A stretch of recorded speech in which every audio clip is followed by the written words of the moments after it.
श्वास अंदर।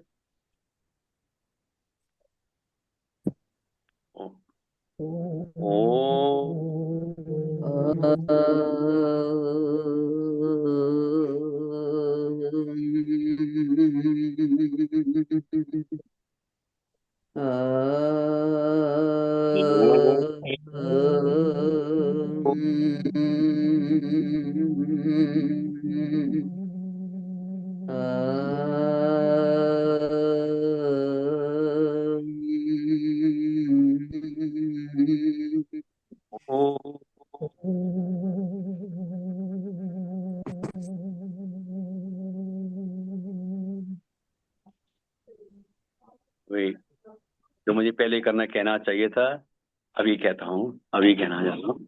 मैं अपने सत्संग में जुड़े हुए सभी गुरु भाई बहनों का हृदय से स्वागत, नमन, वंदन करता हूँ।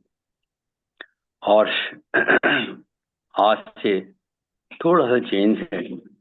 जो हम कृष्ण वंदना पहले करते हैं, कृष्ण वंदना करते हैं, मैं करता हूँ, उसकी बजाय आप सभी लोग बारी बारी करेंगे हर दिन, तो हरी त्रिभुवन चेंज होंगे। आज राज बहन जी को आमंत्रित करना चाहता हूँ इसके लिए। राज बहन जी, आप जुड़े हुए हैं? नहीं। जय गुरुदेव। एक बार बोला बता दीजिए कौन से अध्याय का है? यदा यदा ही धर्मस्य। आपको भेजा हुआ है ना। एक बार बता दो कौन से अध्याय का है वो? आपके मोबाइल पे मैसेज है। वो तो देख लिया मैंने, वैसे पूछ रही थी मैं क्या उसमें से। नहीं, आपको अध्याय बोलने की जरूरत नहीं है। आप जो है शुरू में जैसे जैसे भी है बोलिए। आपने मेरे को बोल के सुनाया तो था। आप बोल दो। कमल रुकिए, आप बोल बोल दीजिए अगर आपको दिक्कत। मैं आप बोल बोल। दूं एक बार तो। नहीं, अगर आपको प्रॉब्लम है तो कमल बोल देती है, मैं बोल देता हूँ, ये को और बोल देगा। कोई नहीं, कोशिश कर रही आप हूँ। बोलेंगे? सीखेंगे तो ऐसे ही ना। हाँ जी। एक मिनट नहीं कहा। बोले श्री सतगुरुदेव भगवान की जय। सबसे पहले ब्रह्म श्रोत्रिय ब्रह्मनिष्ठ श्री सतगुरु भगवान जी के चरण कमलों में मेरा कोटि कोटि नमन। सत्संग से जुड़ी हुई पुण्य आत्माओं को हृदय से सादर नमन। और जैसा कि मुझे सॉरी भैया, थोड़ा लेट हो गया जुड़ने में। मैं भजन गा लूं कल? आज बोलते मेरे को तो नहीं, कविता जी, आपका भजन कल होगा जाएगा। आज हनुमान चालीसा का दिन है, बाई चांस मैंने कह दिया था, भजन कल होगा। हाँ जी, ठीक है। नहीं, आप नाम दिए थे ना आज मेरा। नहीं, वो जो है मेरे को ध्यान नहीं रहा, मंगलवार है आज। हाँ जी, बोलिए।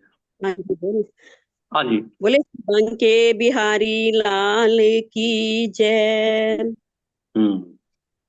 वसुदेव सुतं देवं कंस चाणूरमर्दनम् देवकी परमानन्दम् कृष्णं वन्दे जगद्गुरुम्। यदा यदा हि धर्मस्य ग्लानिर्भवति भारत अभ्युत्थानं धर्मस्य तदात्मानं सृजाम्यहम्। तदात्मानं सृजाम्यहम्। बोले श्री बांके बिहारी लाल की जय। अब हनुमान चालीसा का पाठ शुरू करें? नहीं, अभी जो है इस कार्यक्रम के लिए श्री अच्छा। आनंद स्वरूप जी, श्री स्वामी आनंद स्वरूप जी आमंत्रित हैं, वो शुरू करवाएंगे। जी जी ठीक। बोलिए गुरुदेव भगवान की जय। श्रोत्रिय ब्रह्मनिष्ठ तथा सुमरणीय गुरुदेव के पावन श्री चरणों में मेरा कोटि कोटि नमन है। और यहाँ उपस्थित सभी मेरे गुरु बहन भाइयों को मैं हृदय से नमन वंदन अभिनंदन करता हूँ। और आज के कार्यक्रम को आरंभ करने से पूर्व जो मंगलाचरण की प्रथा है उसे पूरी करने के लिए आगे बढ़ता हूँ। ओम सच्चिदानंद रूपाय विश्वोत्पत्त्यादि हेतवे तापत्रय विनाशाय श्री कृष्णाय वयम्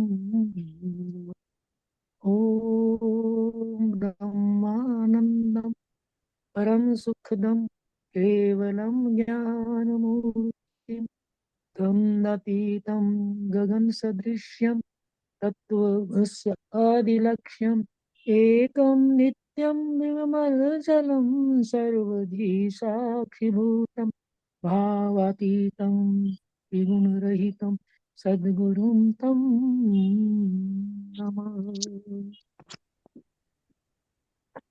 जैसा कि आज मंगलवार है और मंगलवार को हम हनुमान चालीसा और पुस्तक का पाठ करते हैं। इससे पूर्व 2 श्लोक पढ़कर मैं आमंत्रण करूंगा हनुमान चालीसा के लिए। ओम नीलाम्बुजश्यामलकोमलांगं सीता समारोपितवाम भागं पाणौ महासायक चारुचापं नमामि रामम्। बलधामं हेमशैलावदेहं धनुजवन किशानं ज्ञानिनाम् अग्रगण्यं सकल गुणनिधानं वानराणामधीशं रघुपति बोलिए पवन सुत हनुमान की जय। जय गुरुदेव। अपनी प्यारी सी बहन कमल शर्मा से निवेदन करूंगा कि वो आज हनुमान चालीसा का पाठ शुरू प्रारंभ करेंगी। कमल शर्मा मैडम। गुरुदेव भगवान की जय। पवन हनुमान की जय। कुछ कह रहे हैं जी? कोई नहीं। हेलो। किसी ने कुछ नहीं कहा। अच्छा अच्छा। हाँ जी। श्री गुरु चरण फिरोज रज निज मन मुकुर सुधार वरनो रघुवर विमल जसु जोरक फल चार बुद्धि तनु जानिके सिमरो कुमार बल बुद्धि विद्या मोहि हरु क्लेश विकार जय हनुमान सागर जय कपीस तिहुँ लोकागर रामदूत अतुलित बलधामा अंजनी पुत्र पवन सुत नामा महावीर कुमति निवार मति के संगी कंचन वरण विराज सुवेशा कानन कुंडल कुंजित केसा हाथ वज्र और ध्वजा विराजे काले मूंज राजे शंकर नंदन तेज प्रताप महाजगवंदन विद्यावन गुणी अच्युत काज करिवे को आतुर प्रभु चरित्र सुनिवे को रसिया राम लखन सीता मन बसिया सूक्ष्म रूप धरि सिंह दिखावा विकट रूप धरि लंक जुरावा भीम रूप धरि असुर सहारे रामचंद्र के काज संवारे लाए जीवन लखन जियाए श्री रघुवीर हर्षि उर लाए रघुपति कीन्ही बहुत बड़ाई तुम मम प्रिय बरतहि संभाई सहस बदन तुम रोजस गावे अस कहीं श्रीपति कंठ लगावे सनकादिक ब्रह्मादि मुनीसा नारद सारद सहित अहिसा जाम कुबेर दिगपाल जहाँ ते कवि को विद कह सके कहाँ थे तुम उपकार सुग्रीव की नारा, मिलाए राजपद दीना। तुमरो मंत्र विभीषण माना, लंकेश्वर भय सब जग जाना। जुग सहस्त्र जो जन पर बानु, लील्यो ताहि मधुर फल जानू। प्रभु मुद्रिका मेल मुख माहि, जल दिलांग अचरज नाही। दुर्गम काज जगत जेते, दुर्गम अनुग्रह तुम रे तेते। राम दुआरे तुम रखवारे, होत न आज्ञा बिनु पैसारे। सब सुख लहे तुम्हारी सरना, तुम रक्षक काहू को डरना। आपन तेज समारो आपे, तीनों लोक हाँकते कांपे। भूत पिशाच निकट नहीं आवे, महावीर जब नाम सुनावे। नासे रोग हरै सब पीरा, जपत निरंतर हनुमत भी। कटते हनुमान छुड़ावे, मान क्रम वचन ध्यान जो लावे। सब पर राम तपस्वी राजा, तिनके काज सकल तुम साजा। और मनोरथ जो कोई लावे, सोई अमित जीवन फल पावे। चारों जुग परताप तुम्हारा, है प्रसिद्ध जगत उजियारा। साधु संत के तुम रखवारे, असुर निकंदन राम दुलारे। अष्ट सिद्धि नौ निधि के दाता, असवर दीन जानकी माता। राम रसायन तुम्हारे पासा, सदा रहो रघुपति के दासा। तुमरे भजन राम को पावे, जन्म जन्म के दुख बिसरावे। अंत काल रघुवरपुर जाई, जहाँ जन्म हरि भक्त कहाई। और देवता चित्त न धर्मत से, सर्व सुख करई। संकट कटे मिटे सब पीरा, जो सिमरे हनुमत बलवीरा। जय जय जय हनुमान गोसाई, कृपा करो गुरुदेव की नाई। जो सतबार पाठ कर कोई, छूटे बंद महासुख होई। जो ये पढ़े हनुमान चालीसा, होए सिद्धि साखी गौरीसा। तुलसीदास सदा रिचेरा, कीजे नाथ हृदय में डेरा। पवन तन संकट हरन, मंगल मूर्ति रूप। राम लखन सीता सहित, हृदय बसो सुरभूप। सियावर राम जय जय राम, पवन सुत हनुमान की जय। बहुत ही जी हाँ। भाविक तरीके जय से गुरुदेव जय। प्रस्तुति की है अमर शर्मा जी ने। आपका बहुत बहुत धन्यवाद।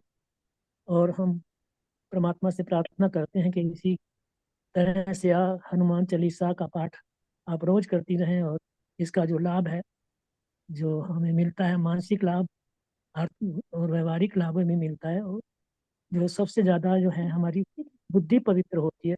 हनुमान की आराधना से हमारे संकट दूर होते हैं, वैचारिक, दैहिक और जो भौतिक और जो हमारे मानसिक रोग हैं वो दूर होते हैं। अब मैं निवेदन करूंगा मीनू पोपली जी से कि वो पाठ करेंगी हनुमान अष्टक। हाँ मीनू जी, पोपली जय जी, जय गुरुदेव। जय गुरुदेव। मंच उपस्थित सभी गुरु भाई बहनों के श्री चरणों में सादर नमन, और गुरु भगवान के श्री चरणों में कोटि कोटि वंदन प्रणाम।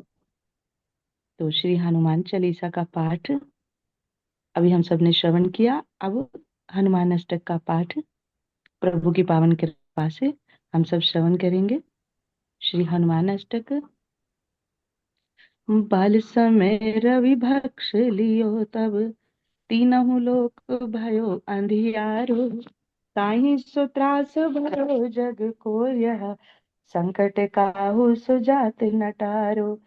देवन आन करी बिनती तब, छांड दियो रवि कष्ट निवारो। को नहीं जानत है जग में कपि, संकट मोचन नाम तिहारो। बालिक त्रास कपीस बसे गिरी, जात महाप्रभु पंथ निहारो। चौंकी महामुनि शाप दियो तब, चाहिए कौन विचार विचारो। कह द्विज रूप लिवाए महाप्रभु, सो तुम दास के शोक निवारो। को नहीं जानत है जग में कपि, संकट मोचन नाम तिहारो। अंगद के संग लेन गए सिय, खोज कपीस ये बहने उचारो। जीवित ना बची हूँ हम सोजू, बिना सुध लाए यहाँ पगुधारो। हेरी थके तट सिंधु सबे तब, लाए सिया सुध प्राण उबारो। को नहीं जानत है जग में कपि, संकट मोचन नाम तिहारो। रावण त्रास दई सिय को सब, तब राक्षसी सो कहि शोक निवारो। ताहि समय हनुमान महाप्रभु, जाए महारजी चारो। चाहत सिय अशोक सुहागिसु, दे प्रभु मुद्रिका शोक निवारो। को नहीं जानत है जग में कपि, संकट मोचन नाम तिहारो। बाण लाग्योर लक्ष्मण के तब, प्राण तजे सुत रावण मारो। ले ग्रह वैद सुषेण समेत तबे गिरी, द्रोण सुबीर उपारो। आन संजीवन हाथ दई तब, लक्ष्मण के तुम प्राण उबारो। को नहीं जानत है जग में कपि, संकट मोचन नाम तिहारो। रावण युद्ध अजान कियो तब, नाग की फांस सबे सिर डारो। श्री रघुनाथ समेत सबे दल, मोह भयो यह संकट भारो। आन खगेश तबे हनुमान जु, बंधन काटि सूत्रास निवारो। को नहीं जानत है जग में कपि, संकट मोचन नाम तिहारो। बंधु समेत जब वे अहि रावण, ले रघुनाथ पताल सिधारो। देवहि पूज भली विधि सो बलि, देव सबे मिली मंत्र विचारो। जाए सहाय भयो तब ही, अहि रावण सैन्य समेत संगारो। को नहीं जानत है जग में कपि, संकट मोचन नाम तिहारो। काज किए बड़े देवन के तुम, वीर महाप्रभु देख विचारो। कौन सो संकट मोर गरीब को, जो तुमसे नहीं चाहते हटारो। बैगी हरो हनुमान महाप्रभु, जो कछु संकट होए हमारो। को नहीं जानत है जग में कपि, संकट मोचन नाम तिहारो। लाल देह लालील से, अरुधर लाल अंगूर, वज्र देह दानव दलन। जय जय जय कपीशूर, सियावर राम जय जय राम। मेरे प्रभु राम जय जय राम, करो कल्याण सीताराम। बोलो जय श्री राम, जय गुरुदेव। जय गुरुदेव। बहुत ही सुंदर भावों से भावित ये जो पाठ अष्टक का किया आपने, बहुत बहुत धन्यवाद बहन जी। और अब हम कुलदीप जी से निवेदन करेंगे कि कुलदीप जी गुरुदेव भगवान का प्रवचन जो है उसे सुनवाने की कृपा करें। जय गुरुदेव। कुलदीप जी से निवेदन कि वो आप लगाएंगे बहन जी? हाँ जी, मैं लगा रही हूँ। चलो ठीक है। जय जय। आवाज आ रही है? जी आ रही है। हाँ, इससे पहले ये बता दीजिए कौन सा प्रवचन है। अच्छा, हाँ हाँ, जय गुरुदेव। आज हम गुरु भगवान की अमृतमयी वाणी से सिंगस कुंभ हाँ जी प्रवचन हाँ जी 8 हम गुरु भाग 1 का श्रवण करने जा रहे हैं। हाँ जी हाँ जी हाँ जी। सिंहस्थ कुंभ प्रवचन 8 भाग 1। सुनने जा रहे हैं। श्री राम जय जय राम। राम जय जय राम। श्री राम जय जय राम।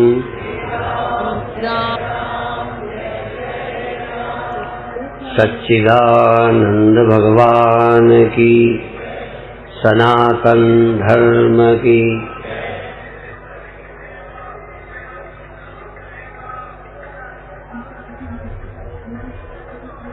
आप अपने नित्य नियमों को भी छोड़ देते हैं जब अस्पताल में भर्ती होते हैं। इसी तरह से जब हमारी विशेष चिकित्सा हो रही हो, हमारे जीवन का विशेष साधना का अवसर आए, तो छोटे छोटे नियमों का त्याग करके भी सत्संग का लाभ लेना चाहिए। उस नियम की पूर्ति हम अन्य समय पर कर सकते हैं, पर कभी कभी नियमों में फंसे लोग अपनी जिंदगी के अच्छे अवसरों को खो देते हैं। मैं आपको रोज क्षिप्रा गंगा में ले जाता हूँ, लेकिन यदि सत्संग का समय होता तो मैं स्नान छोड़ देता, सत्संग छोड़ने की प्रेरणा नहीं देता। पर ये जो सोने वाला समय है, यदि इस अच्छे पुण्य में लग जाए, सुबह का सोने में आलस्य में समय बीतता, वह समय गंगा माँ के दर्शन में, गंगा स्नान में, तीर्थ में चलने का अवसर है। यदि भगवान के इर्द गिर्द घूमने से परिक्रमा का पुण्य होता है, तो गंगा जी तक दर्शन करने जाने का भी एक अपना लाभ है। और वो समय आप क्या करते? 4 बजे यदि गंगा स्नान करने नहीं जाओगे तो क्या करोगे? 6 बजे तक 5 बजे तक क्या करते? सोते। तो सोना ठीक है कि गंगा का स्नान? लेकिन फिर वही बात, गंगा स्नान और सत्संग की यदि बात हो तो फिर मैं गंगा छोड़ दूंगा, सत्संग नहीं छोड़ूंगा। और तो और जिज्ञासु यदि हो, ब्रह्म के जानने की इच्छा है, तो उसी समय दान देने का टाइम हो और उसी समय ब्रह्म ज्ञान का, सत्संग का अवसर मिल रहा हो, तो मैं कहूँगा दान बाद में करूँगा, पहले सत्संग करूँगा। दान व्यर्थ नहीं है। बिना आपके दान के शायद कोई कार्यक्रम ही नहीं चलते, फिर भी सत्संग के समय दान की क्या बात है। इसी तरह यदि तुम सत्संग के समय 1 लाख रुपया लेके यहाँ चढ़ाने आओ, तो मुझे लगेगा मैं तुम्हारे 2 थप्पड़ मारूं। आगे देते, पीछे देते, बीच सत्संग में आप रुपया दिखा रहे हो, तो एक तो अहंकार की पुष्टि, दूसरे अन्य कई साधकों का समय बर्बाद होता है। कोई काम बुरा नहीं है, पर कब करना। तो ये प्रातः काल का समय आत्मज्ञान के लिए है। बहुत सारे लोगों को यही विश्वास नहीं होता कि हमें आत्मज्ञान है या नहीं है। आज इस पर थोड़ा गंभीर चर्चा करेंगे। तुम्हारे को समझ आए कि नहीं आए, हमें संतोष होगा कि हमने अच्छी बात बताई है, क्योंकि आत्मज्ञान से कठिन और कोई चीज नहीं, और आत्मज्ञान से ज्यादा आसान और कुछ भी नहीं। फिर भी आत्मज्ञान में बुद्धि की सावधानी चाहिए। मूढ़ आदमी, मूढ़ आत्मज्ञान को प्राप्त नहीं कर सकते। और बुद्धिमान व्यक्ति भी मूढ़ होते हैं। आप आश्चर्य करोगे, मूढ़ आदमी और अमूढ़ आदमी, गच्छन्ति अमूढ़ाः पदमव्ययंतर, अव्यय पद को, अविनाशी पद को, सदा रहने वाले पद को, सदा रहने वाले अस्तित्व को अमूढ़ प्राप्त करते हैं। अमूढ़ जो मूढ़ नहीं है, मोहित नहीं है। हम मोहित हैं, जो देखते हैं वही सच मान लेते हैं, जो जानते हैं यही सच है। अरे भाई, जानने को तो आपने स्वप्न भी जाना था, आपकी ही अकल थी। स्वप्न में जब स्वप्नों को सच्चा माना था, वो आपकी ही बुद्धि थी कि पड़ोसी की? बोलो, क्यों सच माना? फिर चलो सच था तो जाग के झूठा क्यों माना?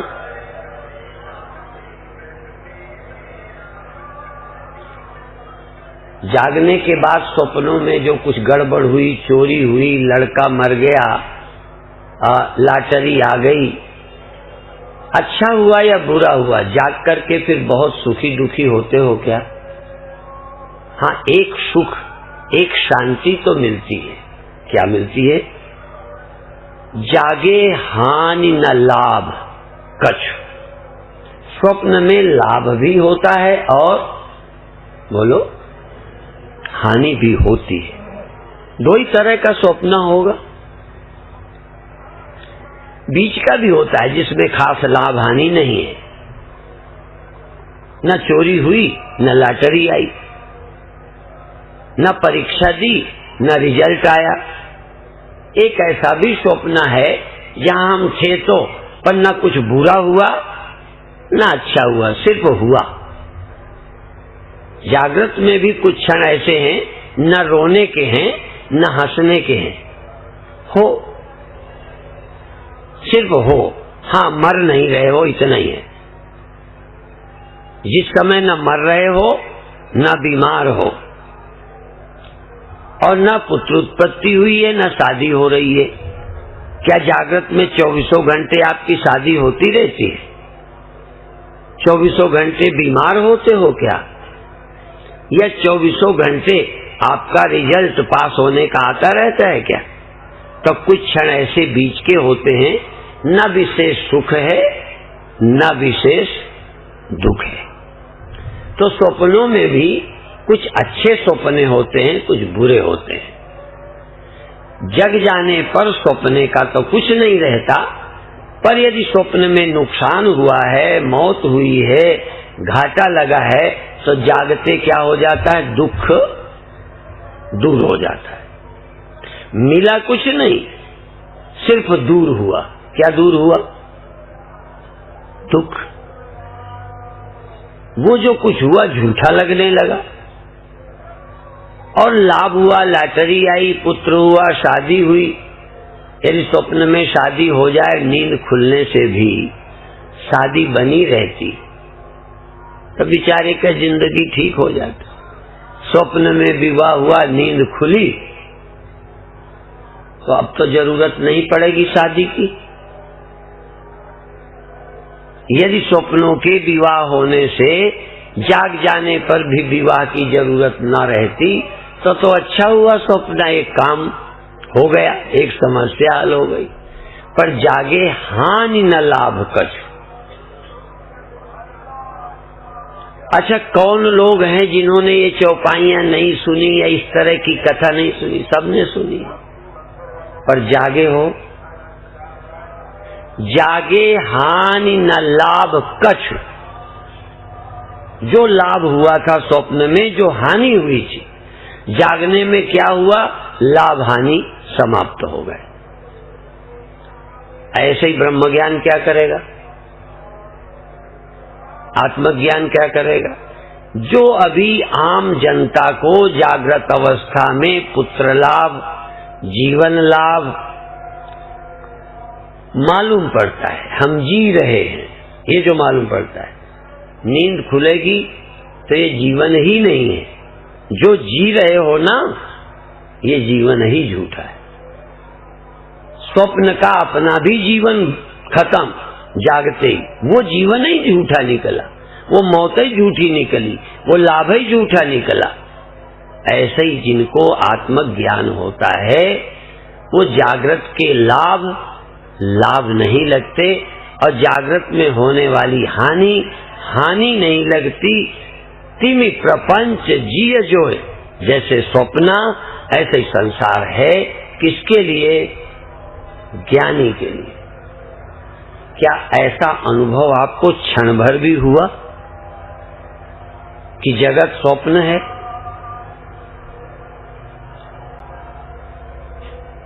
क्षण भर जिसने जगत को स्वप्न देखा हो, या उदाहरण हम सोने का, मिट्टी का, पानी का, लहर का देते रहते हैं। सारी लहरें सागर से अतिरिक्त कुछ भी नहीं है। उनका होना और न होना स्वप्न की ही तरह सिर्फ है सागर। क्या ऐसा कोई सत्य आपके हाथ लगा जिसमें सब होना, सब जितना कुछ है, ये सब लहर की ही तरह है? और मैं, ये सब लहर है तो सागर वो है थर्ड पर्सन। सब लहर है, मैं सागर हूं। यद्यपि बहुत लोग यही वेदांत पढ़ाते हैं, कई इस वेदांत के विरोध में कथाएं करते हैं। दो ही तरह की कथाएं हैं। एक परमात्मा की भेदोपासना, उसके पक्ष में, और अभेदोपासना के विरोध में। और कुछ कथाएं अभेदोपासना के पक्ष में, भेदोपासना के विरोध में हो रही हैं। लेकिन भेदोपासना वालों का भी मन इतना रसमय नहीं हुआ जैसा कि मैंने कल चर्चा की थी। भेदोपासना में स्त्री भी भिन्न है, बेटा भी भिन्न है, पति भी भिन्न है। उस भेद का भी सुख और दुख है। ऐसा मत समझो भेद का कुछ नहीं है। यदि पत्नी तुमसे अलग न होती तो सुख क्या था? भगवान न करे पत्नी तुम में ही समा जाए, अलग हो ही नहीं, तो क्या करोगे? जब तक तुमसे अलग पत्नी नहीं है, फिर पत्नी का सुख क्या है? भगवान भी जब तक तुमसे अलग नहीं है तो भक्ति क्या है? गुरु अलग नहीं है तो पैर छूना क्या है? अच्छा चलो, अभी तुम चेला हो, हम तुमको गुरु कहते, तुम गुरु हो। अब तुम अपने पैर छुओ, जरा छुओ, कितना अच्छा लगेगा। छू के देखो। अच्छा मेरे छू के देखो। गुरु महाराज के छुओ, भगवान के छुओ, अपने किसी पूज्य के छुओ, और तुम अपने छू कर देखो। अच्छा तुम अपने छू लो जब अच्छा लगता है, तुम दूसरों से क्यों चाहते हो मेरे पैर छुए? जो लोग दूसरों से पैर छुआकर खुश होते हैं, नहीं होते ना? बोलो, इतना तो अंदाज लगा ही लोगे, हमें पता है इतने मूर्ख नहीं हो। दूसरा पैर छुआता है उसके लिए मरे जा रहे हैं, दूसरे हमको मान करें इसके लिए से सुबह से शाम तक पैसा बढ़ा के, कथा बढ़ा के, व्यवस्था बढ़ा के, किसी तरह तुम्हें दूसरे मानने लगे, इसका सुख लेने के लिए बाबा तक लगे पड़े। ठीक, जब बड़ा ही होना है, पैर ही छुआने का मन करता है तो अपने छू लो ना, झंझट बच जाए। आप ही दिन भर छूते रहो, किसी ससुर से क्या जरूरत पैर छुआओ। लेकिन मजा बोलो आएगा? मैं जानबूझ के कह रहा हूं। इसीलिए हम भजन करें अपना, मैं स्वामी परमानंद, मैं स्वामी परमानंद, मैं स्वामी। गीत गाने में भी दूसरे का, अच्छा निंदा भी दूसरे की करने में मजा आता है। और अपनी निंदा करो जरा, मैं बदमाश हूं, मैं बहुत बुरी हूं, मैं बहुत गंदी हूं, मैं बदचलन हूं, मैं मूर्ख हूं, कहो जरा। और दूसरे को कहो ये बड़ी मूर्ख है, बड़ा बदमाश है, या बड़ा बेईमान है, कितना मजा आता है। मजा ना आता तो हम दूसरे को क्यों बुरा कहते। इसलिए बिना दूसरे के सुख और दुख, बिना दूसरे के हानि लाभ मालूम नहीं पड़ता।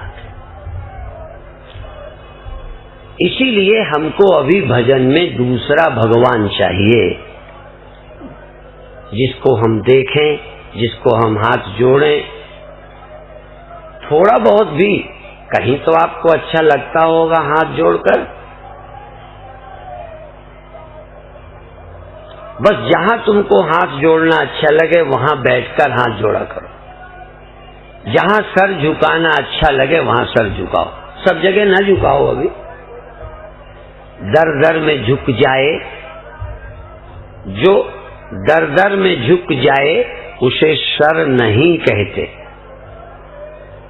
ऐसा मूर्ख आदमी जहां जाओ सर ही झुकाते रहते हैं।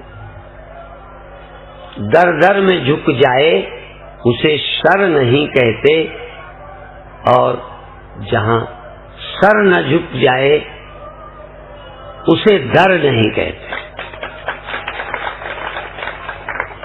दर वो है जहां सर झुक जाए,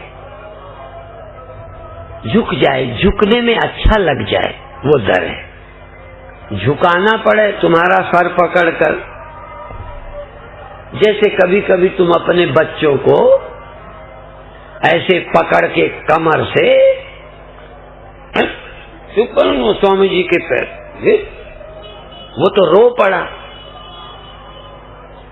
कभी कभी हम लोग भी जबरदस्ती तुम्हारा सिर झुकाते, यद्यपि हाथ से नहीं पकड़ते, पर तरीके से तुम्हारा सिर झुकाने में लगे पड़े हैं, नहीं? पर तुम्हारा अभी दिल से सर नहीं झुकता, दिल से सर नहीं झुकता। असल में तुम नहीं झुकाते हो, झुकवा लेते हैं, तुम्हारा दिल नहीं झुकता। तभी कल कहा था कि दिल नहीं झुकता तो शुरू करो सर ही झुका दो। दिल नहीं झुकता, आपका झुकता है। अच्छा चलो कहीं कहीं झुका होगा, पर झूठ नहीं बोलना। कई जगह तुमने सर झुकाया है, पैर छुए हैं, पर तुमने दिल से बोलो किया है ना नाटक। क्यों किया है? इसलिए कि ये बुरा मान जाएंगे, हमारे तो दिल में जगह इनके लिए है नहीं। लेकिन चलो नाराज भी क्या करना, बुरा मान जाएंगे, क्योंकि तुम्हारा तो भला हो नहीं रहा उनके सर झुकाने से, तुम्हारा दिल तो करता नहीं। पर चलो इन्हीं का दिल भर जाए, बेचारे तरस रहे हैं पैर छुआने को। जैसे कई को तुम्हारा देने का मन नहीं करता। अच्छा दान भी तुमने सब जगह दिल से दिया है, झूठ नहीं बोलना। कई जगह दिल से दिया भी होगा, पर बहुत जगह तुमने बिना दिल के दिया होगा। पहचान क्या है, दिल से दिया है कि नहीं? कोई पड़ोसी बताएगा कि तुम्हें खुद पता चल जाता। जहां दिल से आप देते हैं आपको खुशी होती है, देखे और देखे यदि पीछे पछताएं कि क्या बताएं, फंस गए थे। 4 जनों के बीच से अपील हो रही थी तो देना पड़ा। तो सवाल पैसे ही नहीं, सवाल प्रणाम नहीं, सवाल अच्छी बात नहीं। जैसे प्रशंसा, वो भी कई बार दिल से नहीं करते। आपको देख के बड़ा मन खुश हुआ, चाहे भीतर से जले हो, अच्छा है आपके आज दर्शन हो गए, बहुत दिन से मिले नहीं। ये बातें हमने करना बहुत अच्छी सीख लिया। विदेश में तो कुछ भी करो थैंक यू। हम लोग भी कभी कभी दूसरों को उसके सामने अच्छा कहते, और जिसको उसके सामने अच्छा कहते उसी के लिए पीठ पीछे उसी को बुरा कहते। ये नहीं कि तुम अकेले खराब हो, असल में वो भी खराब है, क्योंकि यदि उसके सामने तुम उसे अच्छा न कहते तो कल तुम्हें रोड में निकलने न देता, इसलिए तुम्हें कहना पड़ा। और जो पीठ पीछे कहते हो वो तुम्हारी सच्चाई है। पीठ पीछे कहते हो तो आप जो कुछ करते हो क्या श्रद्धा से करते हो? भगवान कृष्ण का ये श्लोक याद रखना जो कल्याण चाहते हो। अश्रद्धया हुतम स्वाहा स्वाहा, अश्रद्धया हुतम अश्रद्धया दत्तम, दान दिया, नमस्कार किया, दान दिया, प्रणाम दिया, वो भी तो नमस्कार भी तो दिया, प्यार दिया, सम्मान दिया। अश्रद्धया हुतम दत्तम तपस्तप्तम, नंगे रहे,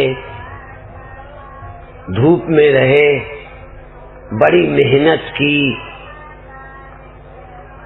अश्रद्धया हुतम दत्तम तपस्तप्तम कृतम चयत, कुछ तो करते हो। कृतम चयत, एक इस शब्द में सब समा गया। जो भी कुछ तुमने किया है, यदि तुमने किसी को कुर्सी में बिठाया है, तुमने किसी को चादर बिछाई है, भोजन कराया है, घर ले गए हो, अश्रद्धया हुतम दत्तम तपस्तप्तम कृतम चयत, पूजा की है, पाठ किया है, ध्यान किया है, कृतम चयत, जो भी कुछ तुमने किया है। असद इति उच्यते पार्थ, अय अर्जुन उन सभी कर्मों को असत इति उच्यते। क्या कमाल है! ये श्लोक क्रांतिकारी श्लोक है। ये श्लोक अकेला है जो तुम्हारे जीवन को बदल सकता है, पर शर्त कृतम चयत असत इति उच्यते पार्थ। इन सभी कर्मों को, अच्छे से अच्छे कर्मों को भी असत इति उच्यते। जैसे अच्छे से अच्छे गुलदस्ते, अच्छे से अच्छे गुलदस्ते, अच्छे से अच्छे फूल सुंदर तो हैं, पर उसकी जड़ें नहीं है, थोड़ी देर में सूख जाएंगे, बेकार हो जाएंगे, थोड़ी देर अच्छे नहीं। तुम्हारे अश्रद्धा पूर्वक किए गए सभी कर्म सुंदर गुलदस्ते तो हैं, थोड़ी देर को दूसरे का भी दिल रिझा सकते हैं, पर ये पेड़ नहीं है, टिकने वाले नहीं है। अश्रद्धया हुतम दत्तम तपस्तप्तम कृतम चयत असत इति उच्यते पार्थ। असत इति उच्यते, इन कर्मों को असत कहा है। बुरे कर्मों को बुरा कहते, असत नहीं। ये कर्म असत हैं क्योंकि तुम्हारी सत्ता से नहीं हुए, तुमसे नहीं हुए, तुमसे हुए ही नहीं है, करा लिए गए हैं। ऐसा जाल बिछाया गया है कि तुम करने को तो मजबूर हो गए, पर तुम्हारे दिल से प्रार्थना नहीं हुई, तुम्हारे दिल से हाथ नहीं जुड़ा, तुम्हारे दिल से यज्ञ नहीं हुआ, तुम्हारे दिल से दान नहीं हुआ, तुमने दिल से पूजा नहीं की, तुमने दिल से प्रार्थना नहीं की। असद इति उच्यते पार्थ। इसलिए इन सभी अच्छे कर्मों को, इसमें एक भी बुरा नहीं है, इसीलिए भगवान कृष्ण कहते इतने अच्छे कर्मों को भी असत इति उच्यते, असत कहा गया है। असत इति उच्यते पार्थ, वे कहते हैं इसका कोई लाभ न च तत् प्रेत्य, न तो इनका लाभ तुम्हें मरने के बाद होगा। प्रेत्य, प्रेत्य माने मरने के बाद। न च तत् प्रेत्य नो ई, न उससे यहाँ ही शांति मिलेगी, न यहाँ ही रस मिलेगा। यहाँ भी करके भीतर से खोखले, उदास और अधूरे रहोगे।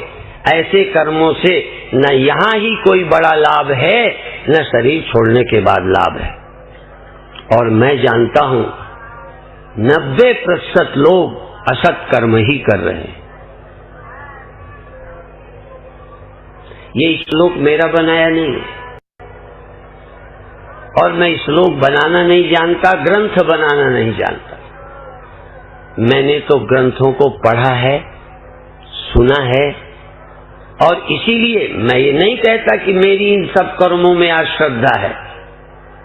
फिर बता दूं, मेरी भी इन सब कर्मों में श्रद्धा नहीं है।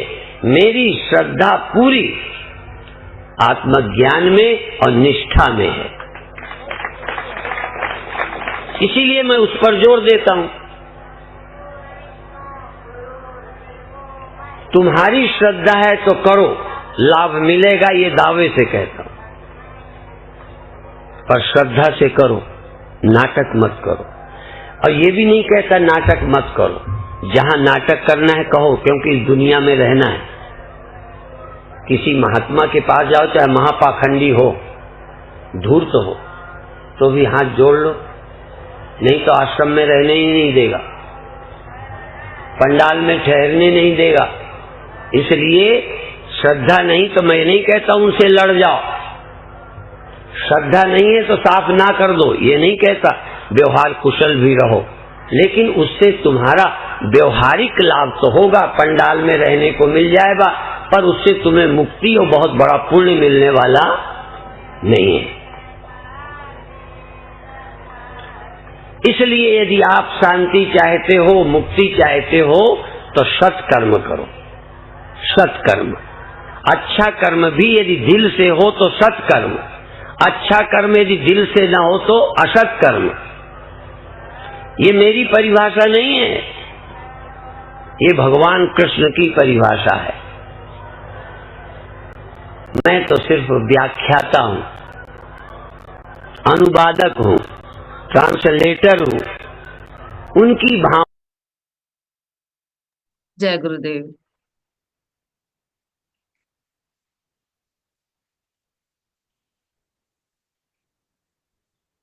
जय गुरुदेव।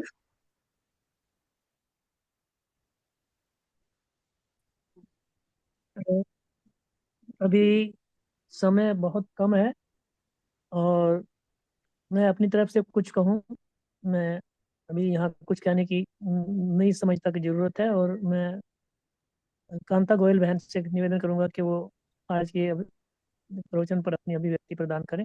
कांता गोयल बहन। जय गुरुदेव। आवाज आ रही है? आ रही है जी। श्री सतगुरुदेव भगवान की जय। गुरुदेव भगवान के श्री चरणों में कोटि कोटि प्रणाम, और मंच पे उपस्थित सभी गुरु भाई बहनों सादर नमन। आज के प्रवचन में गुरुदेव भगवान बताते हैं कि सत्संग की क्या महिमा है, सत्संग क्यों इतना उपयोगी है। गुरुदेव कहते हैं, ब्रह्म मुहूर्त में जगकर यदि गंगा स्नान, पूजन, मंदिर में परिक्रमा, जप तप किया जाए तो बहुत अच्छा होता है। ब्रह्म बेला आत्मज्ञान के लिए सर्वोत्तम समय होता है, परंतु आलस्यवश उस समय सोकर समय बर्बाद करने से अच्छा है गंगा स्नान को जाना या भ्रमण के लिए, किंतु उस समय कहीं सत्संग हो रहा हो तो सत्संग लेना ज्यादा जरूरी है। गंगा स्नान छोड़कर सत्संग का लाभ लेना चाहिए। नियम जरूरी है, किंतु सत्संग सबसे ज्यादा जरूरी है। नियम का काम बाद में भी निभाया जा सकता है। उसी तरह कोई ब्रह्मज्ञानी गुरु यदि आत्मज्ञान की चर्चा कर रहे हो तो उससे सुनना ज्यादा लाभकारी होता है। वैसे तो व्यर्थ कुछ भी नहीं है, किंतु गंगा स्नान, मंदिर में पूजा पाठ या भजन कीर्तन करने से मन की शुद्धि तो होती है, उसका एक अपना लाभ होता है, परंतु इनसे हमें आत्मज्ञान की प्राप्ति नहीं हो सकती। ये सब हमें सद्मार्ग पे चलने के प्रेरित करते हैं, किंतु यदि चुनना हो तो सत्संग ही चुनना चाहिए और सत्संग से हमारा आज आत्म संशोधन होता है। हम हमारे मनुष्य जन्म के लक्ष्यार्थ को प्राप्त कर सकते हैं। असल में हम संसार में रहते हैं और संसार के पदार्थों से मोहित रहते हैं। हर समय इसी उधेड़ बुन में लगे रहते हैं कि क्या खोया, क्या पाया, क्या लेना देना, घर बच्चे परिवार, यही हमारी जिंदगी है। कभी ये विचार ही नहीं करते कि हम कौन है। जो शरीर है वह तो चला जाएगा, किंतु इसमें जो चेतनता है वह कहाँ से आ रही है। अभी हम परिचय भी देते हैं तो इस शरीर का जो नाम रखा गया है वह बताते हैं, किंतु क्या वही हमारा परिचय है? मैं आने जाने वाला हूँ, यही समझना है कि हमको कि हम यही रहेंगे, यही आते जाते ही रहेंगे। तो गुरुदेव भगवान बताते हैं कि सत्संग की महिमा ज्यादा है और सत्संग अमूढ़ लोग सुनते हैं। अमूढ़ यानी जो संसार से मोहित नहीं है, जो अपने निज स्वरूप को भी जानने की चेष्टा रखते हैं। बाकी लोग तो देखते हैं, सुनते हैं, वही सत्य मान लेते हैं, सत्य स्वरूप का विचार ही नहीं करते। यहाँ गुरुदेव कहते हैं कि सत्य तो एक समय रात को देखा हुआ सपना भी लगता है, किंतु जब जागे तभी तो जानते हैं कि वह झूठ था, क्योंकि सपना तो झूठा ही होता है। क्योंकि उनसे न तो पाने की खुशी होती है और न खोने का दुख होता है। तो हमारा ये जीवन भी जागृत का सपना ही समझना चाहिए, क्योंकि जब तक हम संसार से मोहित है उसके अनुसार कार्य करते हैं, परंतु जब हम आत्मज्ञान की चर्चा सुनते हैं तो वह भी हमारा जागना ही है। जब हमारी वृत्तियां अंदर की ओर मुड़ती है तब जाके हमें गुरु के पास बैठना, उनके चरण छूना, सत्संग सुनना अच्छा लगता है। गुरुदेव भगवान बताते हैं कि जागृत में भी स्वप्न का कुछ लाभ हानि का फर्क नहीं पड़ता। उसी जागृत के स्वप्न की भी लाभ हानि का कुछ फर्क नहीं पड़ता। उसी तरह जब हम सच में जाग जाएंगे, माने अपने स्वरूप में स्थित होना हमें आ जाएगा, मतलब ये आत्मज्ञान हो जाएगा, तब लगेगा कि अभी तक हम जो जीवन जी रहे थे वह भी स्वप्न की भांति ही है, आने जाने वाला। उससे हमारे ब्रह्म होने में कोई फर्क नहीं पड़ेगा। आत्मज्ञान यहाँ आत्मा वाला मैं ही सदा है, बाकी सब झूठ है, प्रपंच है। तो क्या कभी ऐसा विचार किए हम? इस शरीर रूपी में मैं को झूठा माना? हम एक क्षण के लिए भी इससे अलग होकर आत्मा में स्थित हुए? जगत को स्वप्न पर देखा कि जो भी दिख रहा है वह सब मैं नहीं हूँ, मैं इनका दृष्टा हूँ। यहाँ मैं अलग है, यानी स्वरूप और सृष्टि अलग है, यानी मैं, मेरा स्वरूप अलग है और सृष्टि मैं देखने वाला हूँ, सृष्टि अलग है। यहाँ भेद दृष्टि है, दोनों में भेद है। मैं और मैं में भेद है। गुरुदेव कहते हैं कि मैं और वह जहाँ होता है वहीं भेद दिखता है, और भेद का भी अपना महत्व होता है। जब हमें किसी से सुख चाहिए तो भेद खड़ा करना ही होता है, क्योंकि यदि हमें कहीं हाथ जोड़ने का या प्रणाम करने का सुख चाहिए तो दूसरा खड़ा करना ही पड़ेगा। हम भजन भी गाते हैं तो किसी और के लिए, महिमा भी करते थे तो वहां भी द्वैत होता है, उसका भी एक अलग आनंद होता है। पर क्या कभी सच्चे मन से झुके हैं? यानी झुकने में भी सुकून चाहिए। दिल गदगद हो जाए, उठने का मन ही नहीं करे। गुरुदेव कहते हैं वह सर भी क्या जो दर में झुके नहीं, और वह दर ही क्या जहाँ सर अपने आप झुकने को मजबूर न हो जाए। यानी जहाँ आत्मा और परमात्मा का एकाकार हो जाता है, वहाँ न दिखता हुआ भी सर झुका ही रहता है। वहाँ फिर बाहरी क्रियाओं से कुछ लेना देना ही नहीं है। असल में किसी के सिर को हम जबरदस्ती झुकाने के लिए मजबूर तो कर सकते हैं, परंतु फिर वह ये मन से नहीं, सिर्फ दिखाने के लिए या सामने वाले को खुश करने का काम निकलवाने के लिए ही होता है। इसलिए उसके अंदर हमारे लिए न तो प्यार होता है और न श्रद्धा होती है, सिर्फ दिखावा ही होता है। इसी तरह हम दान भी अपने अनुसार देते हैं। जहाँ हम मन से कुछ करते हैं तो हमें अंदर से खुशी होती है, सुख का एहसास होता है, और जहाँ हम किसी कारणवश जबरदस्ती कुछ करते हैं, वहाँ हमें प्रसन्नता नहीं होती, श्रद्धा भी नहीं जगती, सिर्फ दिखावा करना पड़ता है। इसी तरह बिना श्रद्धा के किया हुआ दान, किया हुआ होम, तप, पूजा, प्रणाम सब बेकार है। ये सब असत कर्म है। असत कर्म माने जो दिखने में तो महान लगते हैं, किंतु सब बेकार है। बेकार माने व्यर्थ नहीं है, किंतु इनका कोई अस्तित्व भी नहीं है, क्योंकि हमने किया तो है, लेकिन करने का कोई लॉजिक भी नहीं है। ये थोड़ी देर तो सुख देते हैं, पर ये मिटने वाले हैं, इसीलिए यह स्थायी नहीं है, क्योंकि हमने दिल से नहीं किया, सिर्फ दिखा देखी कर लिए। ऐसे कार्य का कोई लाभ नहीं है।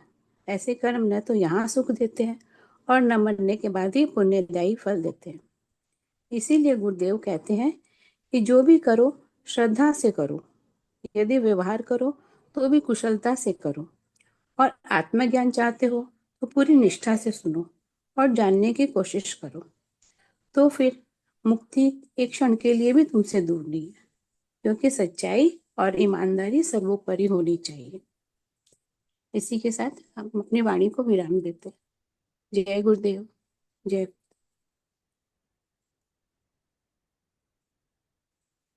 जय गुरुदेव। खत्म। जय गुरुदेव जय गुरुदेव स्वामी हाँ जी। जी, जी, जय जय गुरुदेव। गुरुदेव। बहुत ही हाँ इन शब्दों में, और गुरुदेव के सारे जितने भी बिंदु थे जो गुरुदेव भगवान ने हमारे को सजेस्ट किए, पर बस ये मेन मुख्य बात जो गुरुदेव ने आज स्पष्ट की है कि अश्रद्धा से किए हुए अच्छे कर्मों का भी जो है वो भी असत्य ही होते हैं, उनका फल अच्छा नहीं होता।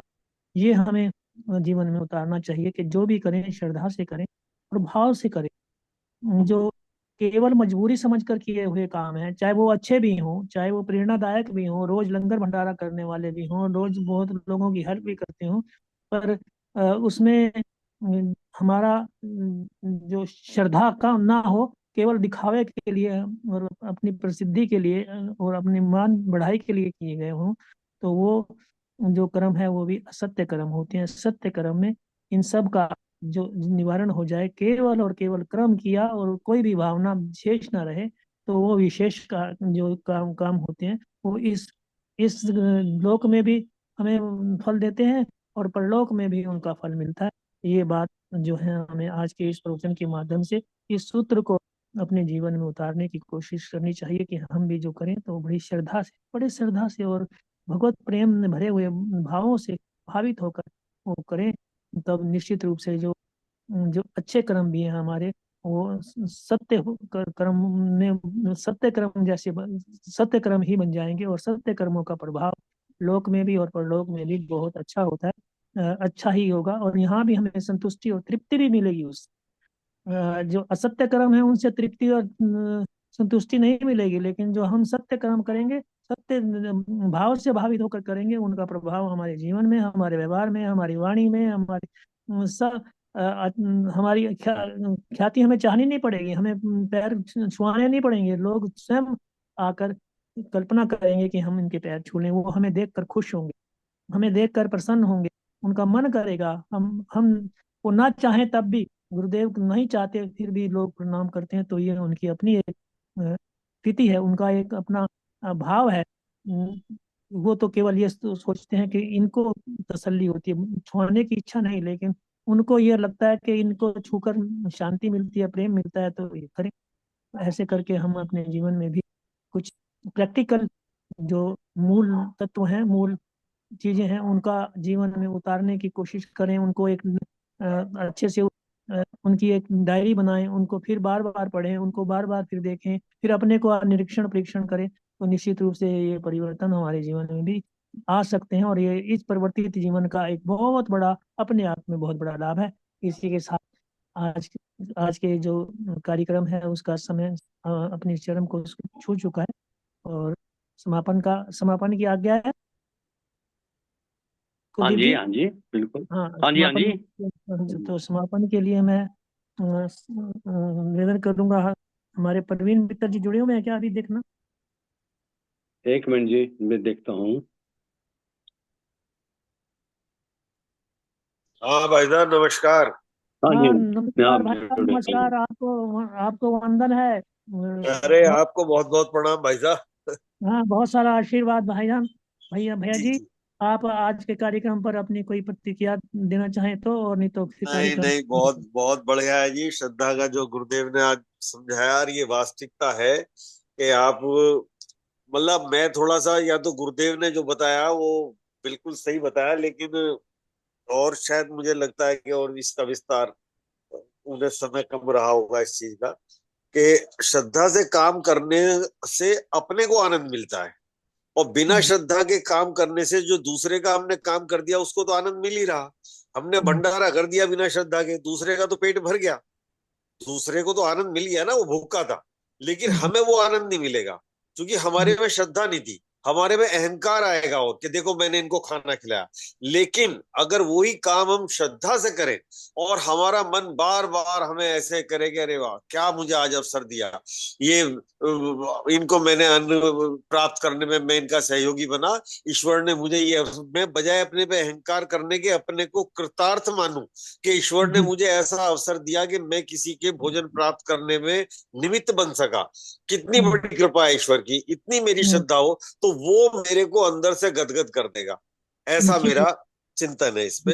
और खाने वाले ये लगे कि खाने वालों ने हमें, हमारे ऊपर उपकार किया है, जी जी हमारी श्रद्धा का जो है उन्होंने उपकार करके हमारा ग्रहण किया है, तो ये भाव भी हमारे जीवन, वो निश्चित रूप से ये भी उतरेगा। जी जी जी, बहुत बस इतना सुंदर ही। भाव, बहुत सुंदर भाव है। जी, इतना ही मेरा कहना था कि ये कि हमें अश्रद्धा से काम कर रहे हैं तो वो हमारे, वो उसका परिणाम नहीं देगा, असत करेगा, नहीं, वो परिणाम दूसरे को तो देगा पर मुझे नहीं देगा। मुझे मेरी श्रद्धा ही देगी, भले ही मैं काम ना करूं। गुरुदेव ने एक जगह बोला है कि तुम्हारा भंडारा करने का मन है, तुम नहीं कर पा रहे, पर तुम्हारे में भाव उठा सच्चे मन से, और जितनी तुम्हारी ताकत थी तुम भंडारे में नहीं कर पाए भंडारा, लेकिन तुमने जाके वहां पे व्यवस्था में सहयोग कर दिया, हाथ बटा दिया, सफाई कर दी, तो तुम्हारी श्रद्धा तो वहां जुड़ी हुई थी ना कि मैं क्या कर दूं इस भंडारे के लिए। तो वो श्रद्धा ही आपको जोड़ देगी, वो श्रद्धा ही आपको गदगद कर देगी और आपके मन को बिल्कुल साफ करके ऐसा स्वच्छ कर देगी जिसमें परमात्मा की रोशनी छन छन के आएगी। और श्रद्धा नहीं है तो चाहे साधन कितने भी हो जाएं, वही है लालटेन की, अगर भाई चिमनी जो है वो कालस से भरी हुई है, अंदर कितना ही दीपक जला लो उसका प्रकाश नहीं होगा। और चिमनी स्वच्छ है तो तुम्हारा चाहे बिल्कुल भी प्रकाश नहीं हो तो भी दूसरे के प्रकाश को परावर्तित करने में समर्थ रहेगी वो। ऐसा मेरा भाव है। प्रणाम सबको। मैं समापन करूं? जी हाँ जी, जरा बाकी सबसे भी निवेदन है कि समापन के समय कृपया सभी अनम्यूट करें। सभी जय गुरुदेव, गुरु भगवान जय तो सभी को इसको मिलके करनी चाहिए, और हो सके अपना वीडियो भी ऑन कर लें। जय गुरुदेव। हाँ जी, आप करवाएं जी। बोलो गुरुदेव भगवान। गुरुर्ब्रह्मा गुरुर्विष्णु गुरुदेवो महेश्वरा, गुरु साक्षात् ब्रह्म तस्मै श्री गुरुवे नमः। ध्यान मूलं गुरु मूर्ति, पूजा मूलं गुरु पदम, मंत्र मूलं गुरु गुरुवाक्यम मोक्षमूलम गुरुकृपा। बोलिए सद्गुरुदेव भगवान की जय। आज के आनंद की जय। सभी बहनों को बहुत बहुत प्रणाम। आज मुझे किरण बहन जी भी दिख रही हैं, सुदर्शन बहन जी, किरण बहन जी, सबको बहुत बहुत प्रणाम भाई मेरा। जय गुरुदेव, जय हम गुरुदेव। सबको भी अपने भाई को बहुत बहुत प्रणाम। जी और सभी आपको और बहुत बहुत प्रणाम। आपको मेरी ओर से और पूरी संगत की ओर से प्रणाम। अरे आप भाई आते साहब रहिए, आप आए तो आप बहुत अच्छा लगता है।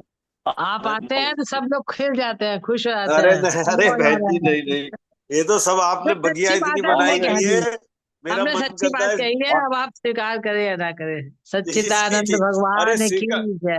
जय। मेरा प्रणाम एक निवेदन है नमो फिर से। नारायण, नमो सबको नारायण। नमो भाई नारायण, मेरा नमो एक नारायण। निवेदन मेरा सबको है फिर से कि जी आज के प्रवचन के पहले 5 मिनट को दोबारा सुने तो आपका कभी भी सत्संग मिस करने का मन नहीं करेगा। जी आप जी कहेंगे जी चाहे कुछ भी हो, मिस नहीं करना। बिल्कुल, आज 3-4 गुरु भगवान की सत्संग कमाल के हैं।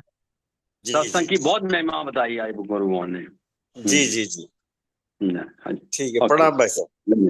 प्रणाम प्रणाम जी। आपन करो। नमो नारायण। नमो